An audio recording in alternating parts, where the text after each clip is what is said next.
ஒரு மனுஷன் வந்து கடகத்தில் பிறந்துட்டாங்க அப்படின்னா அவங்க பூர்வ ஜென்மத்தில் ஏதோ ஒரு நல்ல கர்மா பண்ணியிருந்தால் மட்டும்தான் பிறக்க முடியும், இல்லைன்னா முடியவே முடியாது. அவங்களுக்கு வந்து எல்லாமே டிசிப்ளினாக இருக்கணும், பஞ்சுவலாக இருக்கணும், எல்லாமே வந்து கரெக்டாக போகணுன்றது சொல்லக்கூடியவங்க கடகலக்னக்காரங்க. அவங்களுக்கு படிப்பறிவை தாண்டி பொது அறிவு நிறைய இருக்கும். கடகலக்னத்தில் பிறந்தவங்களுக்கு பார்த்திங்கன்னா படிப்பறிவும் இருக்கும், பொது அறிவும் இருக்கும், நிறைய படித்தவங்களாகவும் இருப்பாங்க. இல்லை கடகத்தில் நிறைய கிரகம் போய் உட்காந்துருக்கும். கடகத்தில் இருக்கக்கூடிய கிரகத்தோடைய தசா புத்தி காலம் நடக்கும் பாருங்க, அவங்கெல்லாம் பார்த்தீங்கன்னா ஃபாரினில் போயிருக்காங்க. இப்போ என்னென்னா இந்த கடகத்துக்கு அந்த இருக்கக்கூடிய இடத்தை விட இன்னொரு இடத்துக்கு போனால் பெனிஃபிட். இந்த புனர்பூசத்துக்கு என்ன பிரச்சனை அப்படின்னு பார்த்தீங்க அப்படின்னா, ரொம்ப ஓவராக ஸ்ட்ரிக்டாக இருக்கேன், ஓவராக ஏதோ பண்ணேன்னு சொல்லிட்டு ஹிட்லர் மாதிரி நடந்துக்கிட்டாங்கன்னு வச்சுக்கோங்க, அது பெருசாக கை கொடுக்காது. ஒன்று கடகலக்னத்துக்காரங்க போகவே கூடாத கோவில் ராமேஸ்வரம். ராமேஸ்வரம் போயிட்டு வந்தீங்கன்னா கண்டிப்பாக ஏதாவது இடையூறு இருக்கணும். போகக்கூடிய கோவில் அப்படின்னு பார்த்தீங்கன்னா திருச்செந்தூரை ஒட்டி இருக்கக்கூடிய ஒவ்வொரு கோவில். பூச நட்சத்திரத்தில் லக்ன புள்ளி விழுந்து 5ஆம் அதிபதி விருச்சகமாக இருந்துச்சுன்னு வச்சுக்கோங்க, முதல் குழந்தைய முடிஞ்ச அளவுக்கு தத்து கொடுத்துருங்க.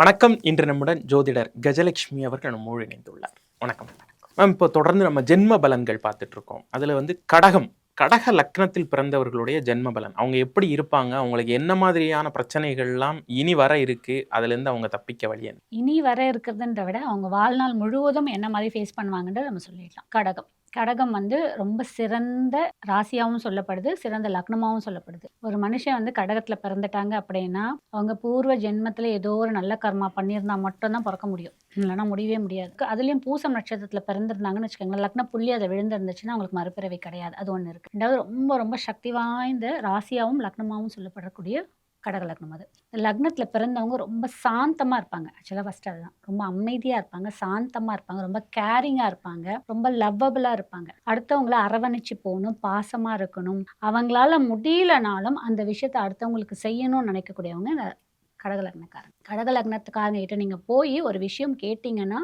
அவங்க பாக்கெட்டில் இருக்கிறத அவங்களுக்கு இல்லைனாலும் அதை எடுத்து கொடுக்கக்கூடிய தன்மை உள்ளவங்க. பட் கொஞ்சம் ஸ்ட்ரிக்ட்.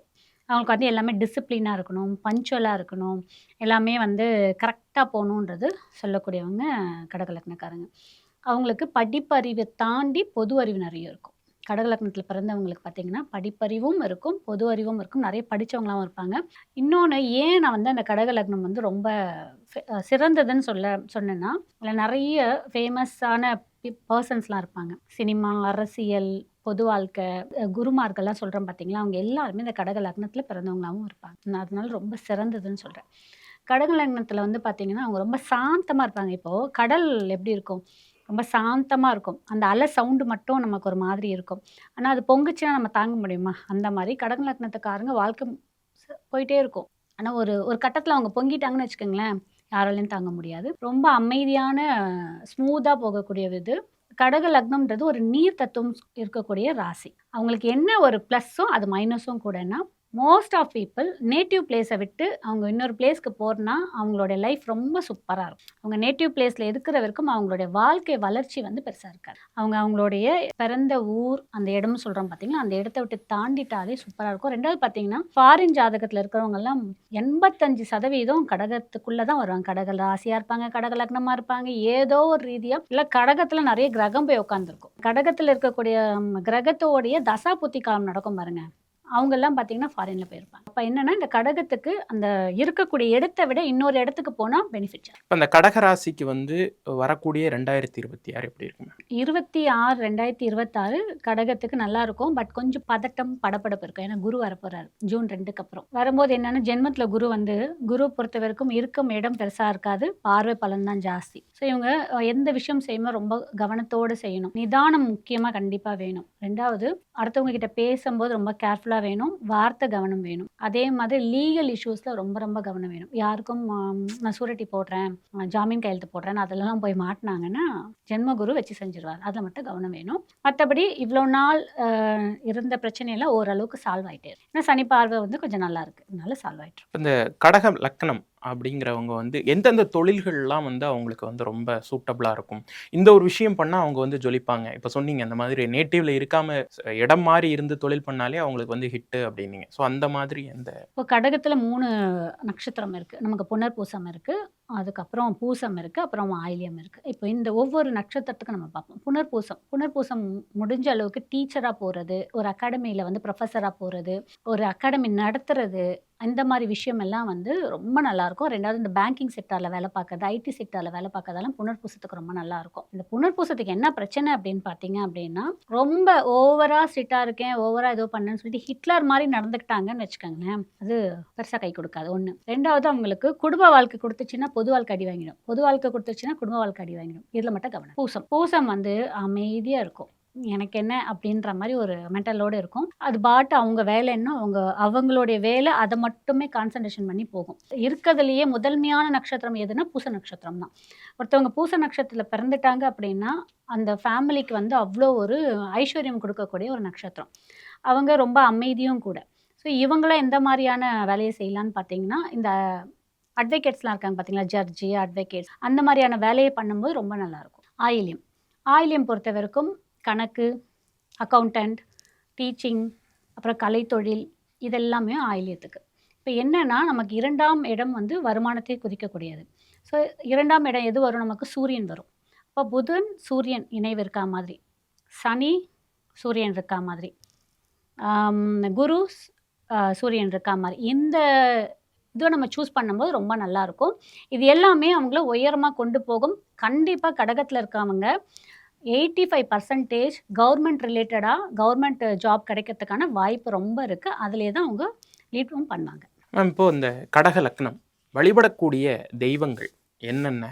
இந்த வழிபாடு வந்து அவங்க லைஃப் டைமா பண்ணணும் அப்படின்னு ஒரு விஷயம் இருக்கும் இல்லையா? நட்சத்திரம் வைஸ் பார்த்துக்கலாம் நம்ம. இப்போ புனர்பூசம் போகும்போது குரு. அவங்க சித்தமார்கள வழிபாடு பண்ணிக்கலாம். அப்படி இல்ல அப்படின்னா, நான் எப்பவும் சொல்ற மாரி ரொம்ப சிம்பிளா நீங்க ஒரு சித்தர போய் தேடி போய் வழிபாடு பண்ண முடியலனாலும் பரவால்ல. மரத்தால் செய்யப்பட்ட குரு பாதம் வாங்கி வச்சுட்டு வீட்லயே வச்சுட்டு நீங்க வழிபாடு பண்ணிக்கலாம். சிம்பிளா உங்களுக்கு பிடிச்ச குருமார்கள், உங்களுக்கு பிடிச்ச ஏதோ ஒரு கடவுள நீங்க மனசுல வச்சுட்டு அவருடைய பாதமா நெனச்சு நீங்க வழிபாடு எடுக்கும்போது உங்கள கண்டிப்பா உயர்த்தி கொண்டு போகும். பூச நட்சத்திரம்.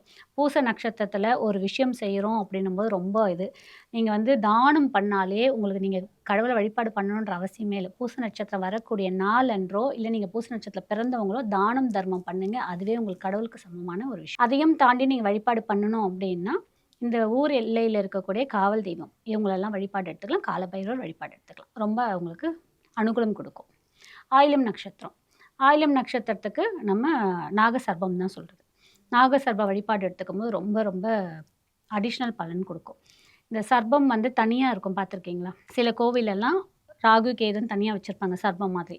அந்த மாதிரி இருக்கக்கூடிய கோவில்ல வழிபாடு எடுக்கும்போது ரொம்ப நல்லாயிருக்கும். அப்படி இல்ல அப்படின்னா, ஞாயிற்றுக்கிழமை வரக்கூடிய ராகு காலத்துல ராகு அந்த நவகிரகத்துல இருப்பார் பார்த்தீங்களா? அவர் வழிபாடு எடுத்துக்கும்போது ரொம்ப நல்ல பலன் குடுக்கும். இவங்க வாழ்நாள் முழுவதுமே எடுத்துக்கலாம் இத. இதுல என்னன்னா, அவங்களுடைய நட்சத்திரத்துக்கான அதிபதி எங்க இருக்காருன்னு பார்த்துட்டு, அந்த நட்சத்திரத்தோடைய கடவுள வழிபாடு எடுக்கும்போது, பணம், பொருளாதாரம் நமக்கு என்னைக்குமே தடை இல்லாம சூப்பரா இருக்கும். இந்த கடக லக்னம் வந்து ஜென்ம பலனாக நம்ம வந்து பார்க்குறோம். இப்போ எல்லா விஷயத்துக்குமே ஒரு ப்ராப்ளம்னா ஒரு பரிகாரம் இருக்கும். ஒரு கோயில் தரிசனம் இருக்கும். அந்த மாதிரி கோவில் தரிசனங்கள். கடக லக்னத்துக்காரங்க போகவே கூடாத கோவில் ராமேஸ்வரம். ராமேஸ்வரம் போயிட்டு வந்தீங்கன்னா, கண்டிப்பா ஏதாவது இடையூறு கொடுக்கும். முதல்ல போக விடாது. போயிட்டு வந்தீங்கன்னா இடையூறு கொடுக்கும்.